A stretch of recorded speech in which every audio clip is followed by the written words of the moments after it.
My name is Ila Monroe, and at 34 years old, I never imagined I would hear those words from my own mother. The upscale urban bistro fell silent as she raised her crystal glass on her 58th anniversary celebration, her eyes locked with mine across the elegantly set booth. "The best anniversary celebration gift I could give her," she announced to our stunned close circle, "would be if I simply left her life. Instead of walking away, I made her leave mine. If you are watching this, drop a comment telling me where you are viewing from. Hit that like button and subscribe to follow my journey of reclaiming my life after decades of emotional abuse. Let me tell you more about myself and how things came to such a breaking point with my mother. I work as a successful independent brand strategist creating branding packages for local emerging companies and emerging companies. I love my work because it gives me creative freedom and the ability to help others build their dreams. I have always been drawn to art and visual communication, something my mother, Denise Saunders, never understood or valued.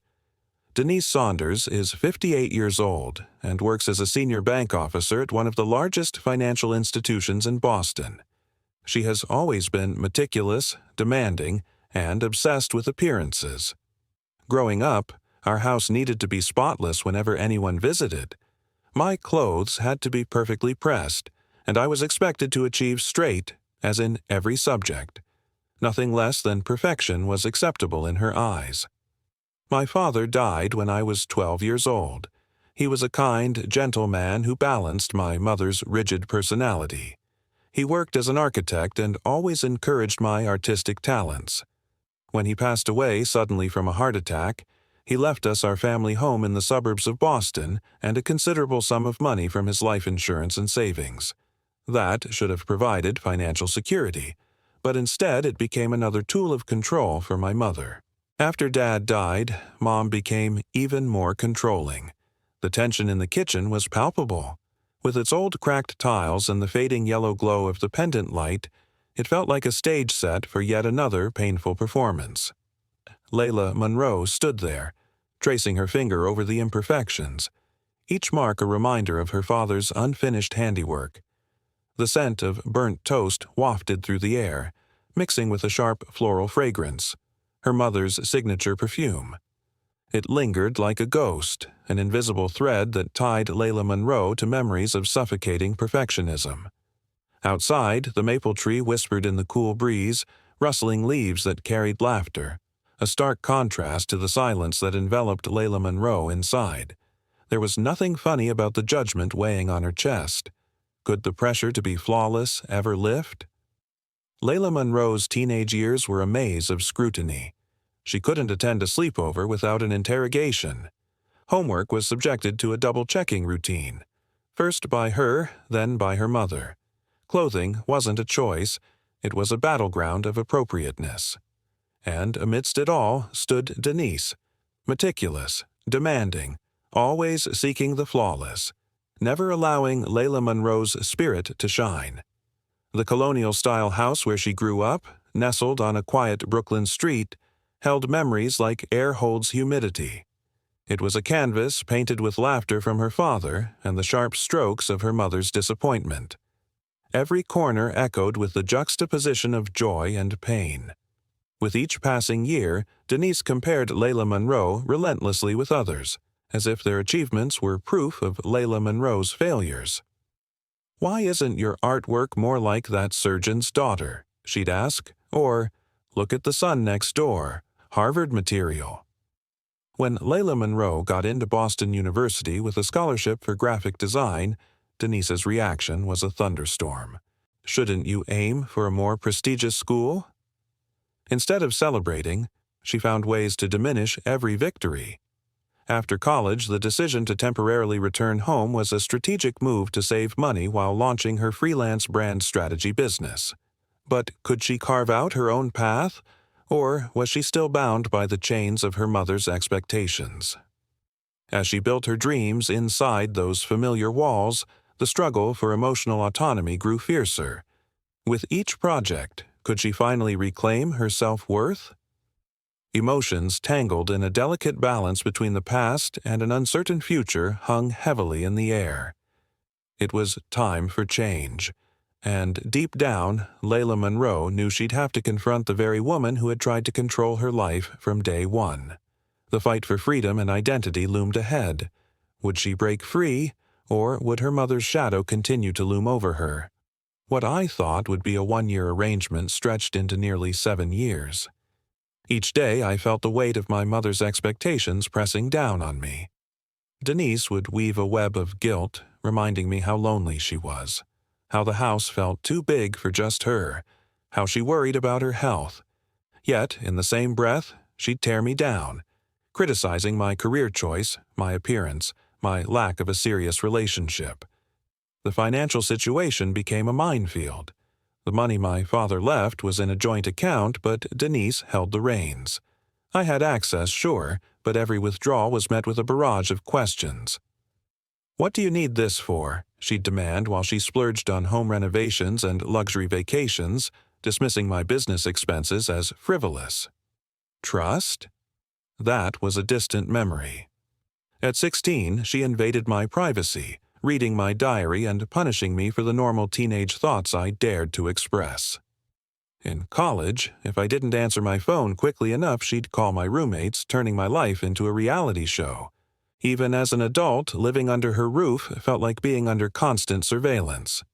She'd sift through my mail, check my browser history, and eavesdrop on my phone calls. My relationships crumbled under her scrutiny. Friends she didn't approve of faced her icy treatment. Romantic partners? They were dissected and found wanting. One boyfriend even told me he couldn't handle the stress of navigating my relationship with her. Through it all, I kept chasing her approval, desperate to be good enough in her eyes. But as the rain pattered against the window one evening, I overheard her on the phone. Her voice dripped with pride, painting me as the self-sacrificing daughter who gave up everything to care for her. In that moment, clarity struck. I wasn't just stuck, I was a pawn in her performance. My life wasn't an act of love. It was a carefully crafted illusion. The scent of rain filled the air, mingling with the realization that I had to reclaim my story. Would I finally break free from this suffocating role, or would I remain trapped in her narrative forever? The fight for my identity was just beginning. The amber glow of candlelight flickered across Denise Saunders' face as she scanned the booth, her eyes landing on Ila Monroe with razor-sharp precision. The server's footsteps faded into a hush, and tension pressed against Layla's chest. She watched her mother lift a fork, pausing, calculating. Was this the moment, after all these sacrifices, that Denise would finally see her? Or was Layla about to discover how deep the shadow truly went? Layla had clawed her way to success in her career, defying Denise's predictions of failure. She maintained friendships despite her mother's relentless interference. She built a life for herself while living under the weight of Denise's judgment. But the constant criticism wore her down year after year, eroding her self-confidence and making her question her own perceptions, until that anniversary celebration when everything finally became crystal clear. Weeks of planning led to this night. Layla wanted to make Denise's 58th anniversary celebration unforgettable. She reserved a private dining room at Sorlenia, the exclusive Italian urban bistro in Boston that Denise adored. Every detail was meticulously crafted: prosciutto with figs and aged balsamic for the appetizer, wild mushroom risotto as the first course, osso buco with saffron risotto for the main dish. Hours spent on the phone with the pastry chef designing a custom hazelnut torte adorned with gold leaf, costing over $200. For Denise's gift, Layla sacrificed her savings, spending nearly $6,000 on a diamond tennis bracelet from Tiffany. It was money she had set aside for a down payment on her own apartment, but she convinced herself the sacrifice was worth it if it could somehow bridge the gap between them. Wrapped in the signature Tiffany blue box, a handwritten card expressed how much Denise meant to her. 15 of Denise's closest friends and family gathered. Her sister Susan flew in from Chicago. Best friend Diane attended despite recovering from knee surgery. Colleagues from the bank and neighbors she had known for decades filled the room. Everyone who mattered to her was there, which made what happened next even more devastating. The evening began beautifully. Laughter danced in the air, mingling with the scent of rich Italian cuisine. But as the night unfolded, Layla felt the familiar weight of Denise's expectations pressing down. Would this night finally be the turning point, or would it spiral into another performance in Denise's relentless show? The tension hung thick, and Layla's heart raced. She was on the brink of a revelation, but would she find the courage to confront the truth? The urban bistro staff was attentive. The food was exquisite, and Denise Saunders seemed genuinely happy. She smiled more than I had seen in years, laughing at stories her friends shared and accepting compliments graciously. For a few hopeful hours, I allowed myself to believe that this anniversary celebration might mark a turning point in our relationship, that the warmth she showed to her friends might finally extend to me as well. When it came time for toasts, each guest stood and shared a memory or kind word about Denise Saunders. Her boss praised her work ethic and attention to detail. Her sister reminisced about their childhood adventures. Her friend Diane thanked her for her support during difficult times. The atmosphere was warm and celebratory, filled with genuine affection. Then it was Denise Saunders' turn to speak. She stood elegant in the navy blue dress I had helped her select, diamond earrings glinting in the soft lighting of the urban bistro. She thanked everyone for coming, expressing appreciation for their friendship and support. She mentioned how blessed she felt to have such wonderful people in her life. Then she paused, swirled the wine in her glass, and looked directly at me. "You know what would be the best anniversary celebration gift?" she said, her voice carrying clearly across the suddenly quiet room. "If Ila Monroe would finally leave my life." The silence that followed was absolute. Forks froze midway to mouths. Glasses stopped clinking. It was as if someone had pressed pause on the entire evening. I felt blood rush to my face as 15 pairs of eyes darted between my mother and me. My heart hammered so loudly I was certain everyone could hear it. Denise Saunders continued, seemingly oblivious to the shock she had created. For 34 years, I have watched her make one disappointing choice after another. Her mediocre career as a so-called designer, her inability to find a suitable husband or give me grandchildren. Layla's heart raced as the moment of truth hung heavy in the air. Would she finally find the courage to step out of the shadows? The urban bistro was alive, its staff attentive, and the food divine.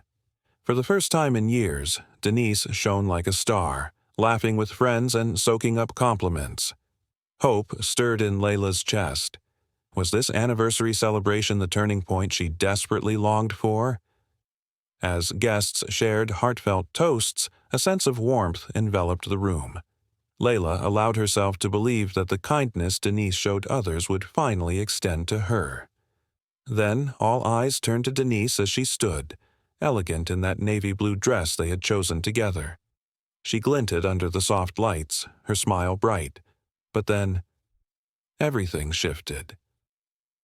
"You know what would be the best anniversary celebration gift?" she declared, her voice slicing through the joy. "If Layla would finally leave my life." Time froze. Forks hovered midair, murmurs faded to whispers. Could the room really hear Layla's pulse pounding in her ears? Denise's words tore through her like a thunderclap, dismantling her existence piece by piece. What had she just said? One friend, Patricia, attempted to diffuse the tension. "Come on, Denise Saunders, you're joking." "I've never been more serious in my life," Denise insisted, sipping her wine in that deliberate way Layla knew all too well. "The truth needs to be spoken. I've carried this burden long enough." The temperature in the room plummeted. Layla felt exposed, suffocated under the weight of 100 stares. The server hesitated, coffee in hand, before retreating into his own pool of discomfort. The once celebratory cake now sat ignored, just like Layla's shattered hopes. Humiliation churned with rage and sadness, causing her throat to tighten. She fought the urge to cry. No, not here, not now. The night unraveled quickly. Guests offered awkward apologies and left swiftly. The joy drained from the room like the last drop of wine in a glass. Hands squeezed hers, shoulders patted in sympathy, but the contact felt distant, like a faded echo. In the car, silence thick as fog filled the air. Denise, unbothered, scrolled through her phone. Clenching the steering wheel, Layla's knuckles turned white as she focused on driving straight, holding in a tempest that threatened to break free with every heartbeat. When we arrived, she went straight to her room without another word, leaving me alone in the kitchen with the remains of her anniversary celebration cake and the weight of her public rejection crushing my chest. Sleep eluded me that night. I lay in my childhood bedroom, staring at the ceiling, my mother's words playing on an endless loop in my mind. As painful as her anniversary celebration declaration had been, it was just the culmination of a lifetime of similar moments, each one a brick in the wall she had built between us. I remembered my college graduation day. I had graduated magna cum laude with a degree in graphic design, landing a prestigious internship before many of my classmates had even started job hunting.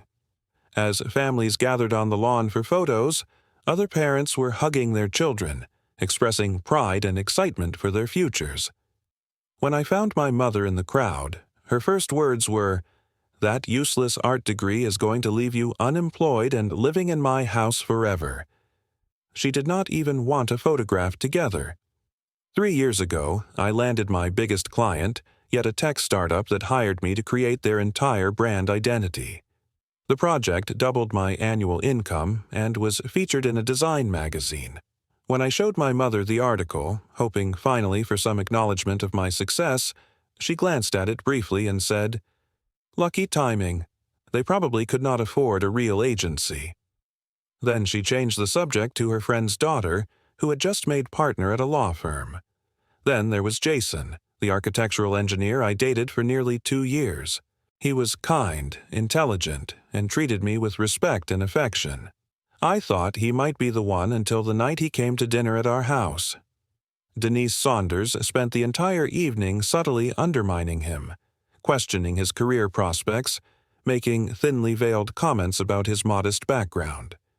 When he went to the bathroom, she hissed at me that I could do better, that he was clearly not good enough for her daughter. 2 weeks later, Jason ended things, saying he could not see a future with someone whose family would never accept him.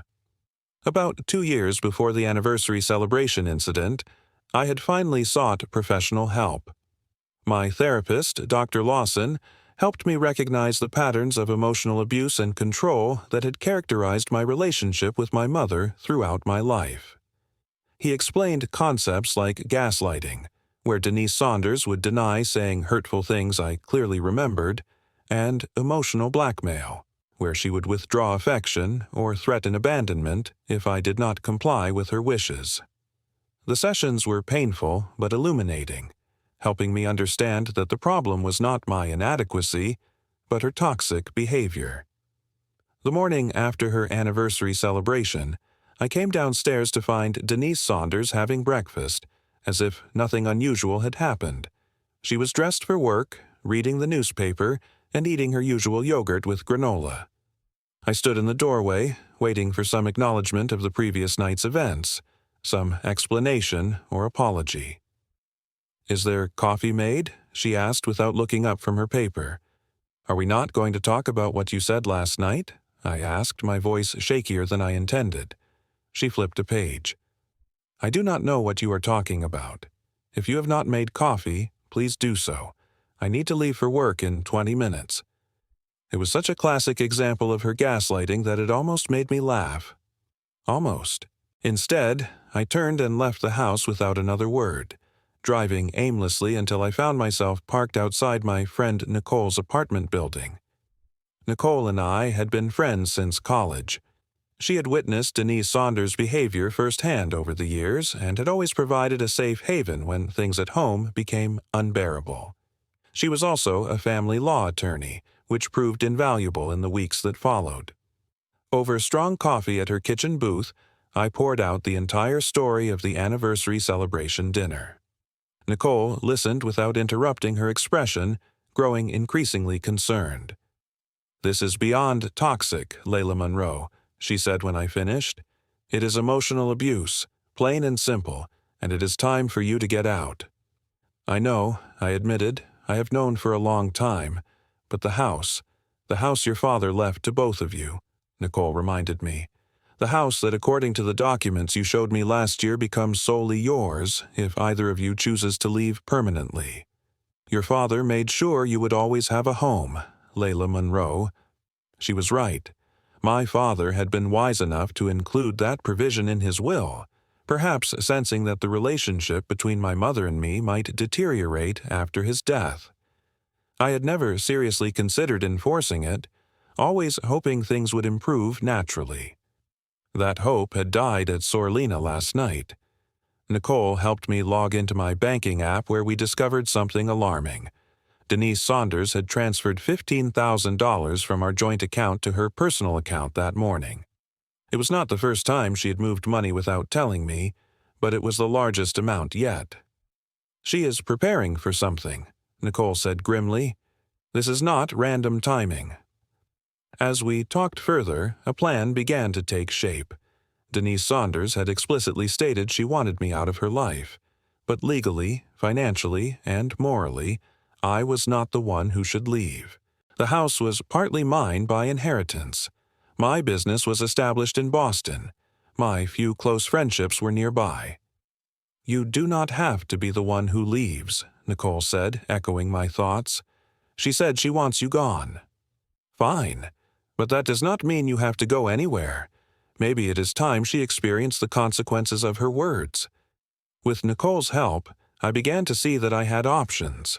I did not have to continue accepting Denise Saunders' abuse. The sound of the rain pattering against the window filled the air with a soothing rhythm, but all Ila Monroe felt was a storm brewing inside her. After years of seeking her mother's approval, she had finally cracked. Her best friend, Nicole, had opened her eyes to the truth. What Layla endured wasn't just a toxic family dynamic, it was emotional abuse, plain and simple, and the time had come to break free. During that charged conversation, as they sipped strong coffee in the dim light of Nicole's kitchen, Layla formulated a plan. Her mother, Denise Saunders, had made it clear she wanted Layla out of her life. But Layla realized she didn't have to be the one to leave. The house, left in joint ownership by her late father, could finally be her sanctuary, or perhaps a battleground. Over the next few tense days, she meticulously gathered every document related to their shared home. As she combed through dusty files, a tiny adrenaline rush surged through her. This wasn't just paperwork, it was her freedom. Then came the twist that would change everything. Hidden in a folder of financial records, a letter from her late father revealed a shocking truth. Denise had never owned the house. Layla's name had always been buried in the fine print, the true owner concealed under layers of deceit. The weight of this revelation brought a bitter taste to her mouth. Control, it seemed, had always been an illusion. With renewed determination and armed with the documentation a private investigator had provided, Layla went to their bank. The fluorescent lights buzzed above and the atmosphere felt heavy with secrecy. As she laid out the proof of her mother's unauthorized withdrawals, over $100,000 siphoned from the joint account, sweat trickled down her spine. The bank manager's expression shifted from neutrality to concern. With Nicole at her side, a fierce protector, the realization hit that she could no longer be a silent victim. "Your power lies in knowing," Nicole said, her voice steady. "Let her feel what it's like to lose control." And just like that, Ila Monroe made a choice. She wouldn't walk away as her mother desired.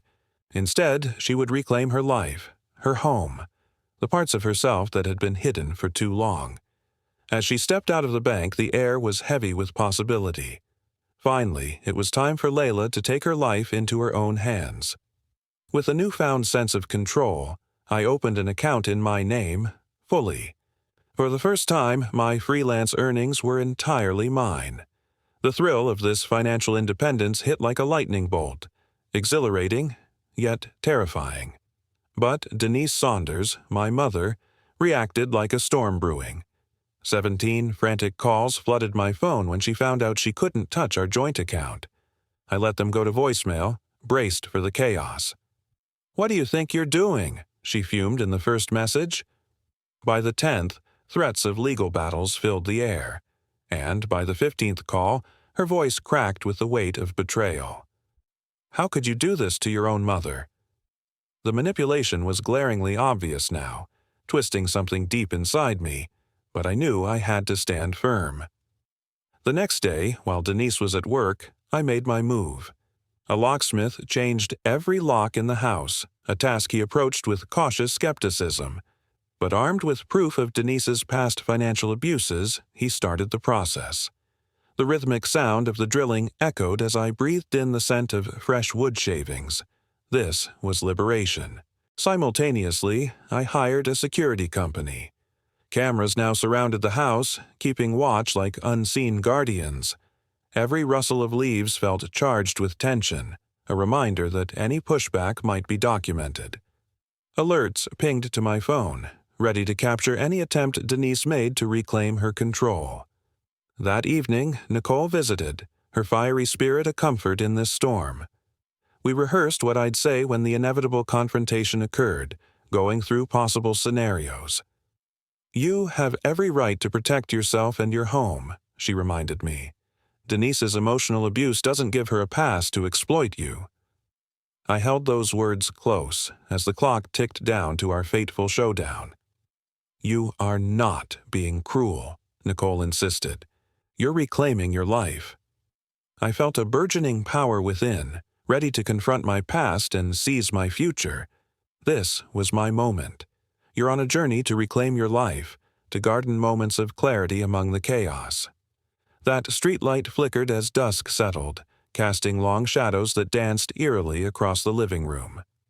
At 6:15 p.m., I heard the crunch of gravel in the driveway. I peeked through the security camera. There she was, Denise Saunders, my mother, strolling up the path with shopping bags in hand, unaware of her world was shifting. My heart raced when she reached the door and fumbled with the lock, confusion written all over her face. Taking a deep breath, I moved to the window. Her reaction morphed from surprise to fury. "Ila Monroe, open this door immediately. What have you done to the locks?" Her voice thundered, reverberating deep inside me like a drum of old fear. I kept my tone steady, recalling every moment Nicole and I rehearsed. "The locks have been changed, Mom. Your key won't work anymore." I could hear her breathing heavy, blocking my view, rattling the doorknob. "This is my house," she roared, her face twisting in rage. "You can't lock me out." I drew strength from the ground beneath me. "This is legally my house, too," I shot back. "Don't forget, I have documentation of financial abuse. I have every right to secure it. You can call the police if you want. In fact, I already have." That was the truth. Before this showdown, I called the police to explain my situation, letting them know there might be a call from my address. They understood domestic disputes and promised a swift response. Sure enough, Denise called them, spilling her story of betrayal like rain from a storm cloud.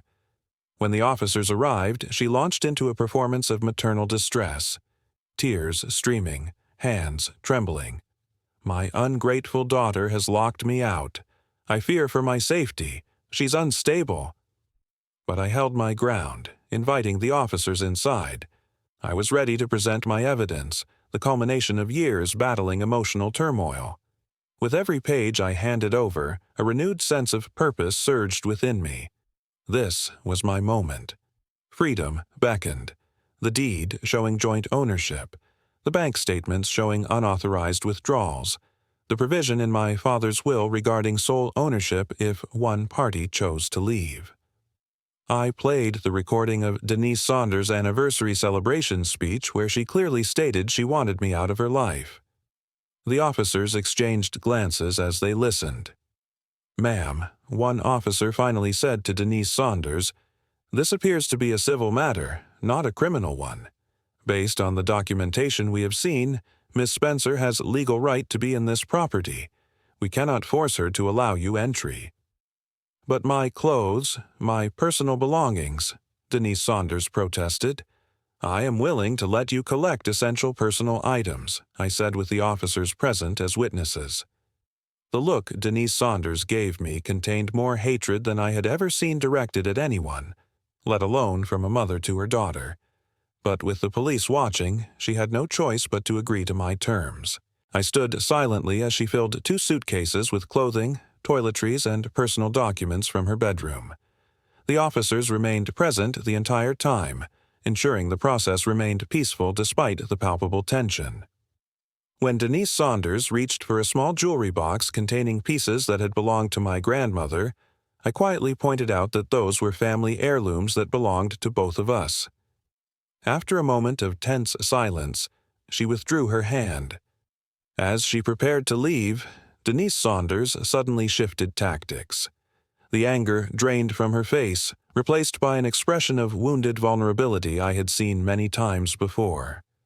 Her eyes filled with tears as she turned to me. "How can you do this to me?" she asked, her voice breaking. "After everything I have sacrificed for you, I gave you everything, Ila Monroe. Everything. In the past, this performance would have worked. I would have crumbled under the weight of guilt, apologized, and given in to whatever she wanted." Ila Monroe. Monroe stood at the kitchen counter, her fingers digging into the grain of the weathered wood. The sharp scent of lemon cleaner sliced through the air, a stark contrast to the memories swirling in her mind.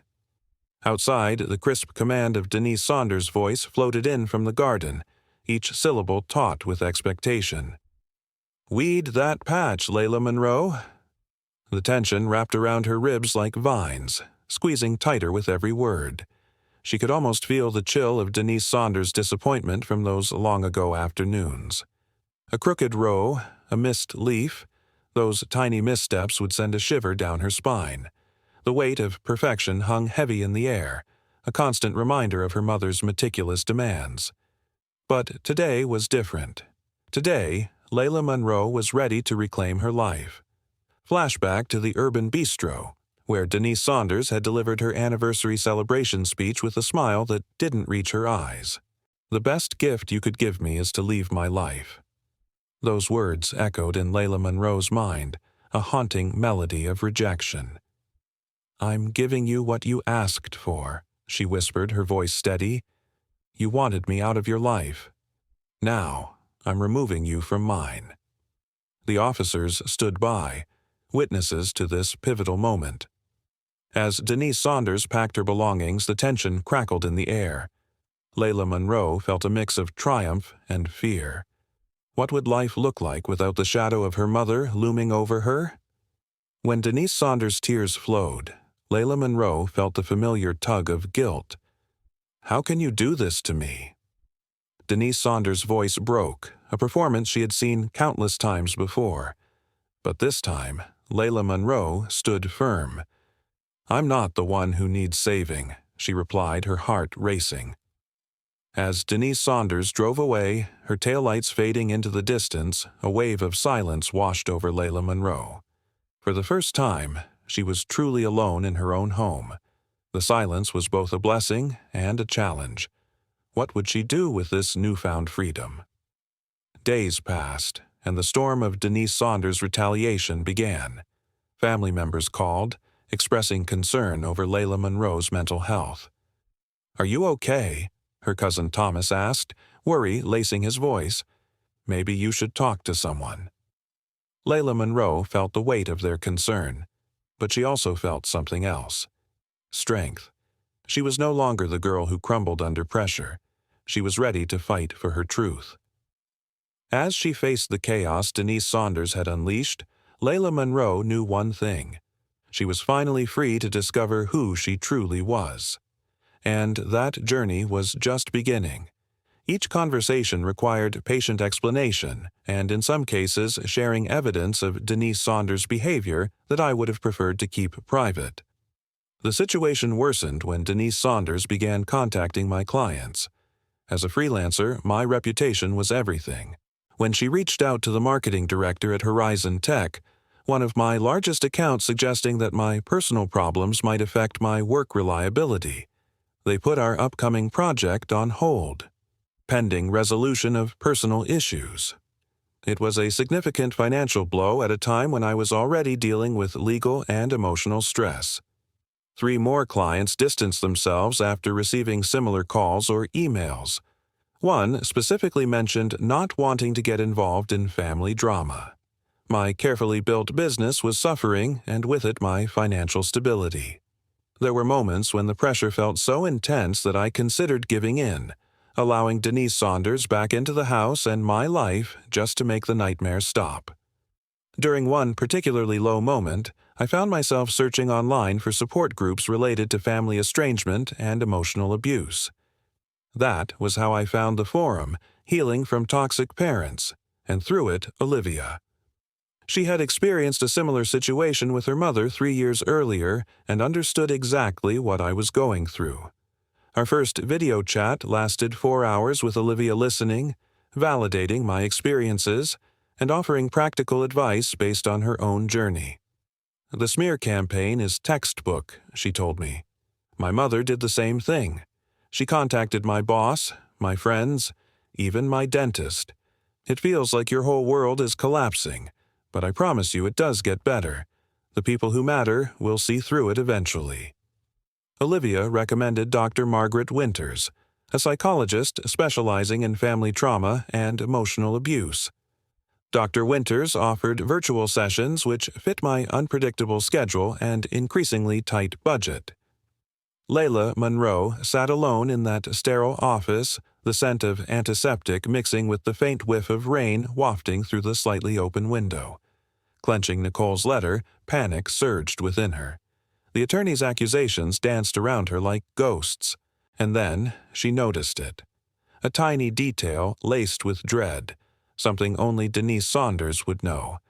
A childhood secret, twisted into legal ammunition. Suddenly, memories flooded back, blurring with the harsh, fluorescent light. Was this letter truly a threat? Or was it something far more insidious? The world tilted. Had her mother, Denise Saunders, ever spoken for herself? Or was she merely a puppet with Frank dictating every word? Layla felt her pulse racing. Had she ever truly listened to Denise Saunders' feelings, or just absorbed the curated mask of perfection? From the moment she'd reached out to Dr. Margaret Winters, the pain felt almost tangible. Dr. Winters, with her serene presence, guided Layla to see the darkness of her past that had, for so long, been cloaked in normalcy.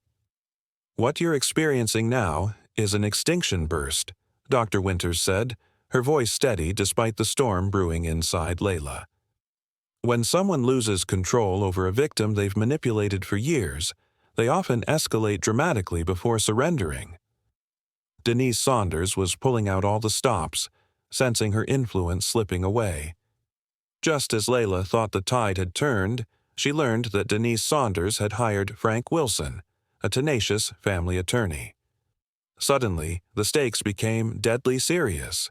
Denise Saunders' legal claims painted her as the wronged mother, blindsided and desperate for Layla's return. The message was undeniable. Layla was the irrational one. But as Nicole detailed Denise Saunders' claims, Layla felt a flicker of hope. They filed a robust response that precisely outlined Denise Saunders' emotional abuse and financial manipulation. And then, just when Layla thought the chaos couldn't intensify, James Peterson, the private investigator, uncovered much more, $250,000, hidden away in Denise Saunders' secret bank account. Every transfer meticulously siphoned from their joint account for years. "Layla, this is systematic," Nicole conveyed with a gravity that felt heavier than the rain outside. "This isn't just some questionable withdrawals. This is theft." A counterclaim was now within reach, a chance to reclaim her autonomy. But just as they prepped to confront Denise Saunders with this damning evidence, a familiar, chilling feeling swept over Layla. The war was only just beginning. How often had she underestimated her mother? Was this the moment in Layla's life where she would finally reclaim her worth, or had she always been wrestling a shadow more powerful than she'd ever imagined? She showed up at the office space I rented for client meetings, creating a scene in the lobby. She loudly demanded to speak with me, claiming to passing clients that I had stolen her money and home. When the building security asked her to leave, she refused, resulting in them having to physically escort her from the premises. A client who witnessed the incident later called to terminate our contract, citing concerns about professionalism and stability. The financial and reputational damage was mounting, and Denise Saunders showed no signs of backing down. That evening, after consulting with Nicole and Dr. Winters, I filed for a temporary restraining order against my mother. The documentation was extensive financial records, the recording from the anniversary celebration dinner statements from witnesses to the office incident, and a professional assessment from Dr. Winters regarding the pattern of emotional abuse. The judge granted the order prohibiting Denise Saunders from coming within 500 feet of me, my home, or my workplace. When Denise Saunders was served with the restraining order, she called me despite the clear prohibition against contact. I did not answer but saved the voicemail where she swung between rage and tearful pleas. "You will regret this," she said at one point. "No one treats me this way and gets away with it. I made you, and I can destroy you just as easily." Dr. Winters helped me see the voicemail for what it was. Final confirmation that I had made the right decision. Those are not the words of a loving mother concerned about her daughter's well-being. She pointed out, those are the words of someone who views you as a possession, not a person. As difficult as this period was, it was also clarifying. Each escalation by Denise Saunders stripped away another layer of doubt, another whisper of guilt. The mother I had spent my life trying to please, whose approval I had desperately sought, did not exist. The real Denise Saunders was someone who would rather destroy me than see me establish independence. With the scent of rain lingering in the air, the tension in the courthouse was palpable. Ila Monroe stood ready to reclaim her identity after years of being overshadowed by her mother's control. This was not just a hearing. It was her chance to break free from the chains of emotional manipulation and hidden trauma. As Layla gathered her nerves, a new wave of anxiety washed over her. That's when Nicole entered, holding a thick file, something more than just financial records. With careful precision, she laid out a collection of childhood photos, each annotated in Denise Saunders' meticulous handwriting. Memories that Layla had buried began to surface. Denise had cataloged every proud moment, every hidden fear, notes that revealed a side of her mother Layla never truly recognized. Suddenly, an unsettling truth emerged. What if the cold, distant figure of her mother wasn't entirely what it seemed? The air thickened around her. Layla caught her breath, questioning the very essence of love. Could affection be buried beneath layers of pain and control? Was it possible for Denise, the meticulous perfectionist, to keep a hidden record of her daughter's life, a life filled with raw emotion that had remained unspoken? In sharp contrast to her usual self, Denise appeared frail, a shadow of the authoritative figure Layla remembered. Dressed in a modest gray suit, she leaned on her attorney, Frank Wilson, seemingly vulnerable. Was this an act, staged to pivot the courtroom's perception? Layla felt the dichotomy of strength and fragility, an internal war waging within her. Judge Moore, a seasoned presider with sharp intuition, studied the documents with discerning eyes. The moment of truth was near. Would this narrative of perfection crumble? Would Layla finally step into her truth and break free from the emotional grip that had haunted her for too long? With her heart pounding, she prepared herself to confront not just her mother, but the legacy of emotional turmoil that had been passed down through generations. This was more than a court date. It was the dawn of a new chapter, a chance to redefine what it meant to truly love and be loved, but on her own terms. Wilson painted a heart-wrenching picture of a devoted mother blindsided by her daughter's inexplicable betrayal. According to his narrative, Denise Saunders had sacrificed everything for me, supporting my artistic whims despite financial strain, and maintaining a home for me well into my 30s. The anniversary celebration comment was described as a misunderstood joke taken out of context and weaponized against a loving parent. Your Honor, Wilson concluded, what we have here is a clear case of elder abuse.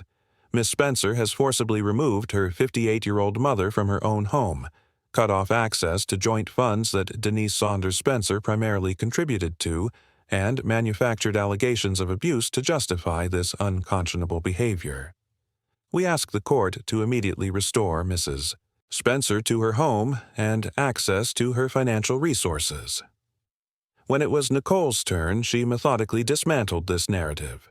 She presented the deed showing my father's intention for joint ownership with provisions for sole ownership if either party chose to leave. She played the unedited recording of the anniversary celebration speech, which clearly showed Denise Saunders' statement was no joke.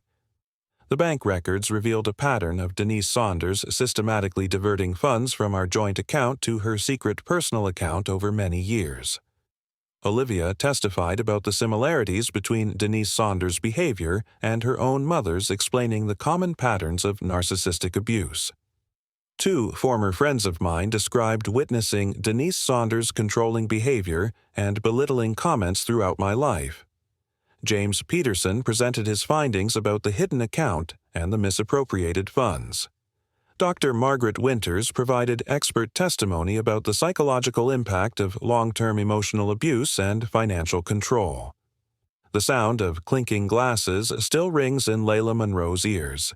It feels both familiar and haunting. Amidst the laughter of her close circle, a darker melody plays, a tune only she can hear. That anniversary celebration, masked by joy, was the first time Layla sensed that love could cut like glass. The sharp scent of antiseptic lingered on the anniversary celebration cake plates, mixed with something deeper, a bittersweet aroma of unspoken tension. She remembers the brush of Denise Saunders' perfectly manicured nails on her shoulder, meant to reassure, but really they had dug deep beneath her skin. In the warm glow of the kitchen light, humiliation washed over Layla, bitterness as sharp as lemon rind staining her heart. Could she ever find safety in her own silence? The tears she held back felt like raindrops, heavy and unrelenting, while the laughter around her echoed with a sting she could hardly bear. As the court date approached, it felt like standing at the edge of a precipice. Layla wasn't just reclaiming her life, she was facing generations of scars wrapped in the guise of love. Denise, meticulous and demanding, had coerced her into the mold of perfection. The constant need to maintain appearances had suffocated Layla, leaving her gasping for air beneath the weight of expectations. But enough was enough. The moment she took the stand, everything shifted. As she looked into Judge Moore's eyes, the years of criticism and emotional turmoil poured out of her like a broken dam. "You were never good enough," Denise had snarled countless times. But now, Layla spoke the truth, echoing her pain. She laid bare all the secret accounts and manipulative tactics Denise had used to control their lives. The room fell silent as witnesses began to confirm her story. When Denise's facade cracked, it wasn't merely a moment of anger. It was a revelation of how deeply rooted the pain ran. "You took everything from me," she shouted, drowning in her own rage. Yet, as Layla faced the storm, she stood firm. "Those are the lies you tell yourself, not the truth. I've spent 34 years silenced by fear." With each word, Layla peeled back the layers of their suffocating bond. The courtroom echoed with her reclaiming what was rightfully hers, herself. It wasn't just the end of a legal battle. This was Ila Monroe, finally breaking free, resonating with anyone who knows the struggle for emotional autonomy against controlling shadows, and reminding us all that love can sometimes hurt, but freedom heals. Judge Moore's expression hardened as she witnessed firsthand the contempt Denise Saunders barely concealed beneath her victim facade. After a brief recess during which Wilson could be seen desperately trying to calm his client, the judge delivered her ruling. Based on the evidence presented, I am granting a permanent restraining order prohibiting Denise Saunders Spencer from contacting Ila Monroe Spencer or coming within 500 FT of her home or place of business for a period of 1 year, after which the order may be reviewed.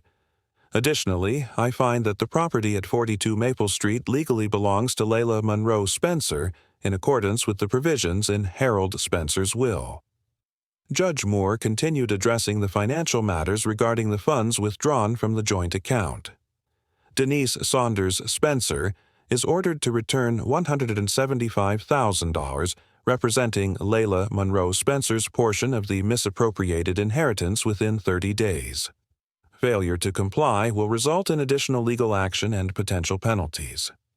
Denise Saunders' face drained of color as the judge spoke. When Wilson informed her they would appeal, Judge Moore added, "You are certainly entitled to appeal, Mr. Wilson.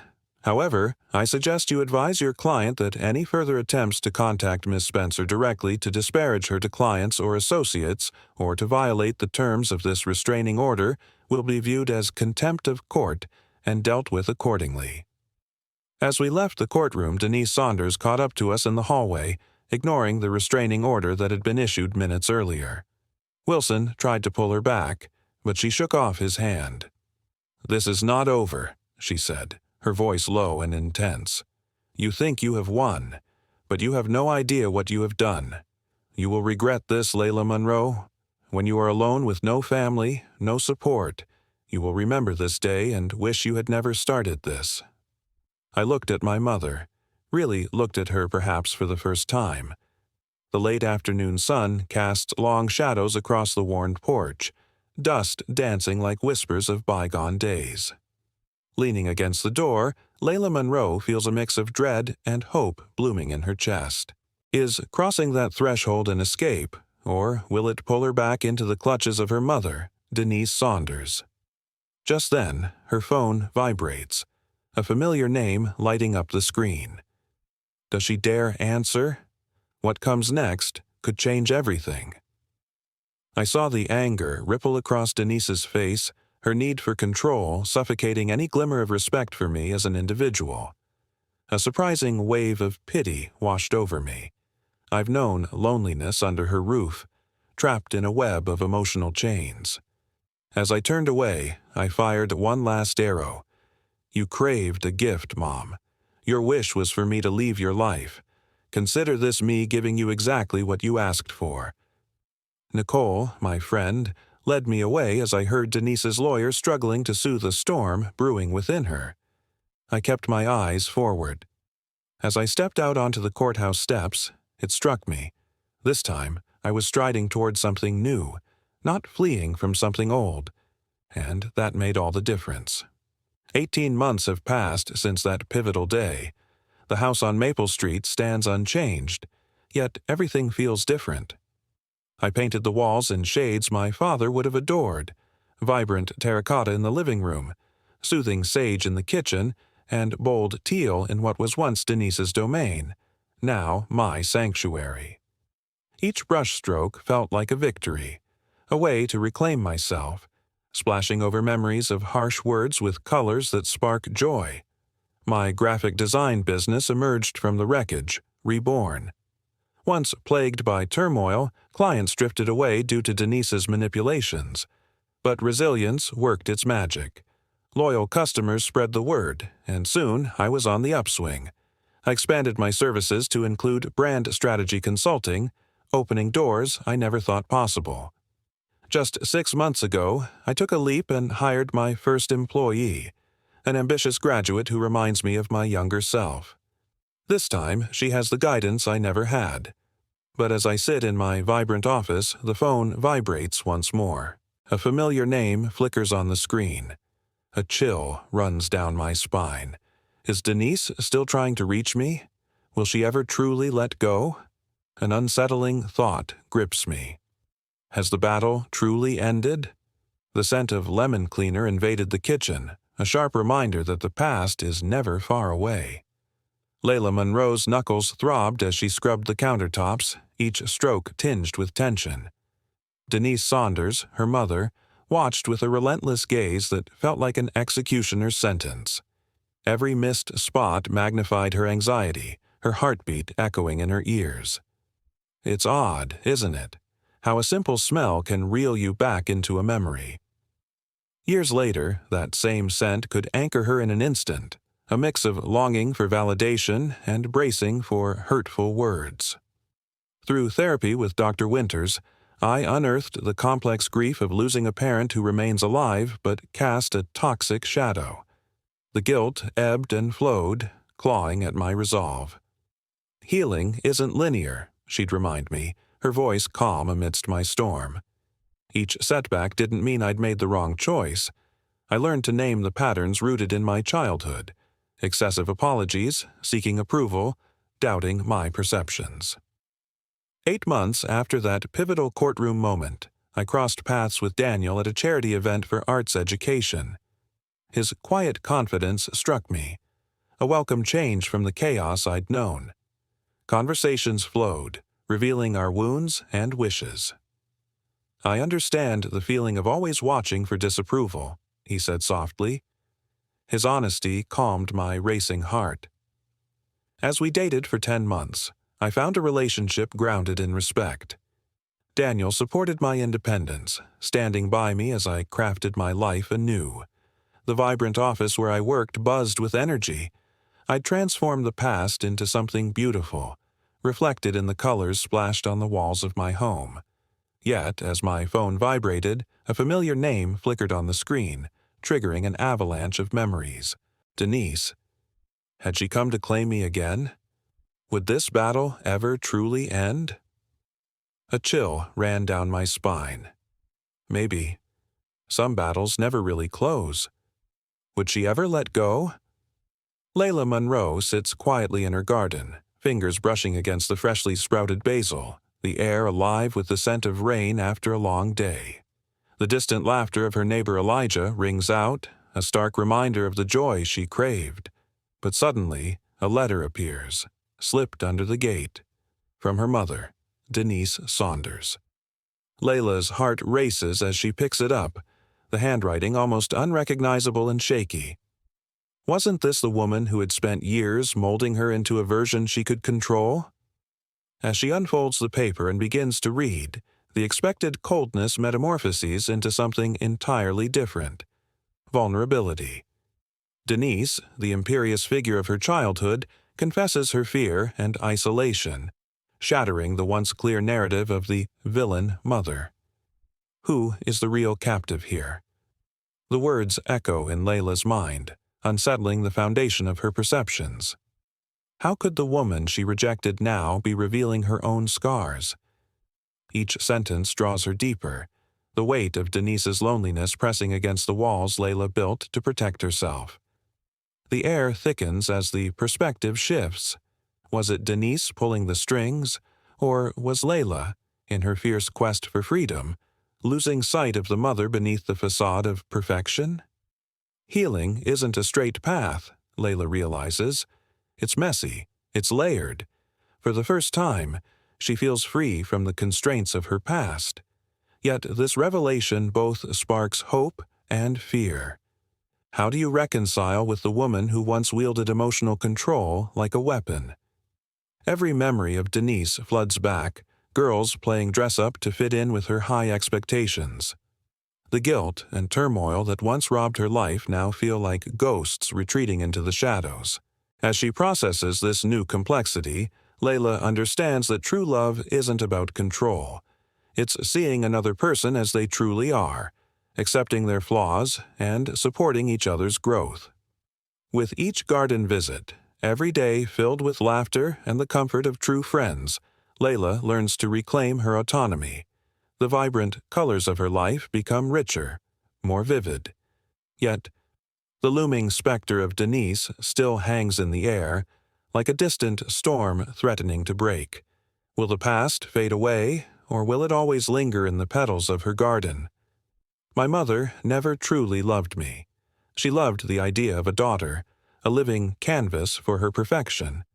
But she never saw or accepted the real me. Deep down, I've learned the importance of loving myself enough to walk away from relationships that don't uplift my spirit. For years, I felt trapped, believing that family duty outweighed my own mental health. But now, I know no relationship, not even with a parent, justifies enduring emotional abuse. Sometimes the most loving choice is to let go of the hope that toxic people might change. Instead, focus on building a life rich in genuine connections. The journey of rebuilding after cutting ties with family isn't easy. Holidays feel hollow, milestones feel insignificant without those you once counted on, and there are those awkward questions about family that cut deep. But there's also freedom. The freedom to become who you were always meant to be, without the weight of incessant criticism. The freedom to forge new traditions grounded in respect and love. For me, it means redefining family, not just by blood, but by the love and behavior we choose to share. If you're watching this and grappling with a toxic family dynamic, know this: you are not alone.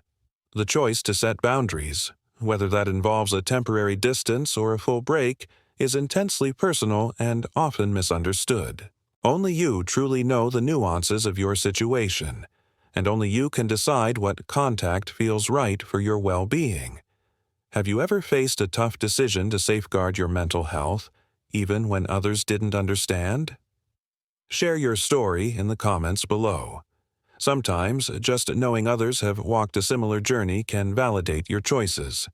Together, we can find strength in our struggles and pave the way toward healthier relationships and true self-acceptance. Ila Monroe stands at the doorway, light pouring in, illuminating years of unspoken words. The silence swells, heavy like the calm before a storm. Finally, she speaks, her voice a fragile blend of pain and defiance. "I'm done, Mom." Denise's fingers tremble, the polished mask she's worn for years cracking under the weight of those two words. The air thickens with years of dreams suffocated by control. Ila Monroe steps back into the chill, the sharp coolness invigorating, her heart racing with newfound clarity. Denise watches, her vision blurring, caught in a storm of grief and release. An end, yet also a beginning. Can letting go truly heal wounds long festering? Both women linger in that charged moment, the past echoing like distant thunder. But what if this choice unlocks doors to a life richer in love than hierarchies? The scent of rain slips through the cracks, cleansing the past. In this shared space, they both grieve and find possibility. Thank you for witnessing my story. May you also find the courage to write your own ending, whatever that means for you.